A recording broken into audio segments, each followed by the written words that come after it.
Ada satu kalimat yang mungkin sering terlintas di kepala. Diucapkan pelan, atau hanya terasa sebagai beban tanpa suara. Kenapa rasanya sulit sekali bergerak? Bukan karena tubuh lelah, tapi karena pikiran terasa penuh. Seolah setiap niat selalu tertahan oleh sesuatu yang tidak terlihat. Dan di titik itu, dunia sering memberi satu label sederhana. Padahal kenyataannya jauh lebih rumit. Malas. Semestinya, tidak semua diam berarti menyerah. Dan tidak semua lambat berarti gagal.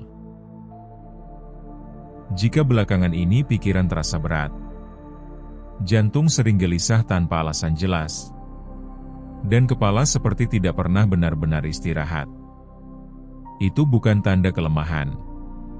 Itu tanda bahwa terlalu banyak yang dipikirkan, terlalu lama bertahan, dan terlalu jarang didengarkan.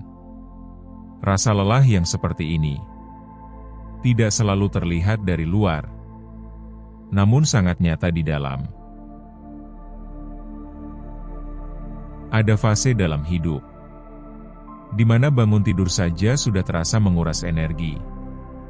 Bukan karena kurang semangat, melainkan karena pikiran bekerja tanpa henti.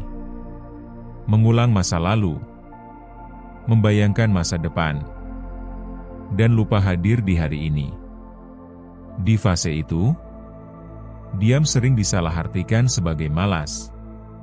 Padahal yang terjadi adalah kelelahan yang tidak diberi ruang. Video ini bukan untuk mengubah siapapun menjadi lebih cepat, lebih produktif, atau lebih kuat dari sebelumnya.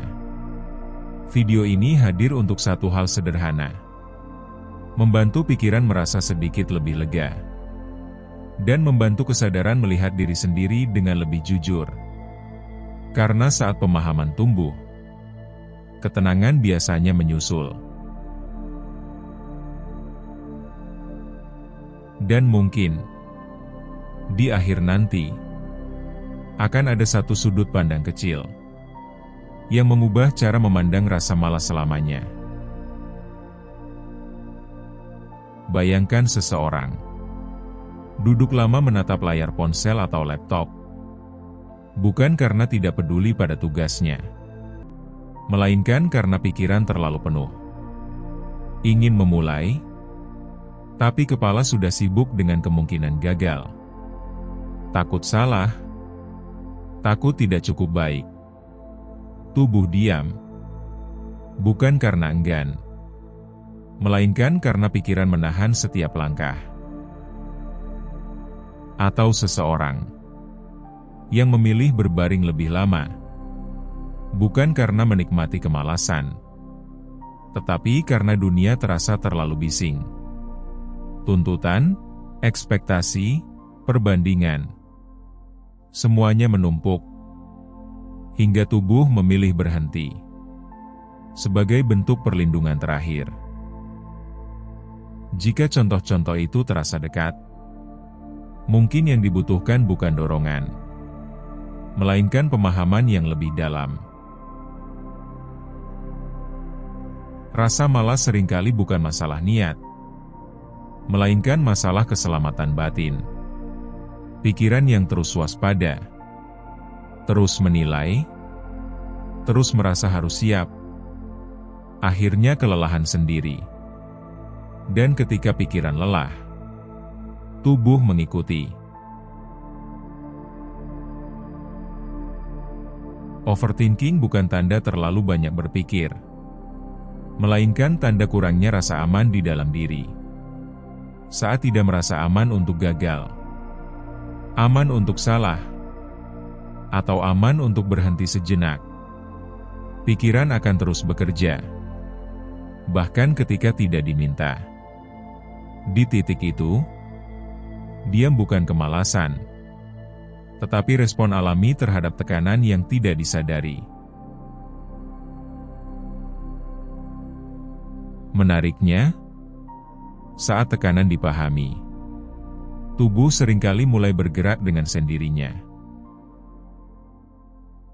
Bagaimana jika selama ini yang disebut malas sebenarnya adalah sinyal bahwa ada bagian diri yang belum didengar, emosi yang belum diproses, atau beban yang belum dilepaskan? Dan bagaimana jika diam bukan musuh, melainkan pesan yang meminta perhatian? Tidak perlu langsung berubah. Tidak perlu memaksa diri menjadi versi ideal. Cukup mulai dengan satu hal kecil. Memberi izin pada diri sendiri untuk berhenti menyalahkan. Duduk sejenak, tarik napas perlahan, dan bertanya dengan lembut, bagian mana yang sedang lelah? Saat pertanyaan itu dijawab dengan jujur, beban perlahan berkurang. Gerak kecil mulai terasa mungkin. Bukan karena paksaan, melainkan karena kelegaan. Pikiran menjadi lebih tenang. Keputusan terasa lebih ringan. Dan aktivitas tidak lagi terasa seperti musuh. Bukan karena hidup menjadi mudah, tetapi karena diri sendiri tidak lagi menjadi lawan.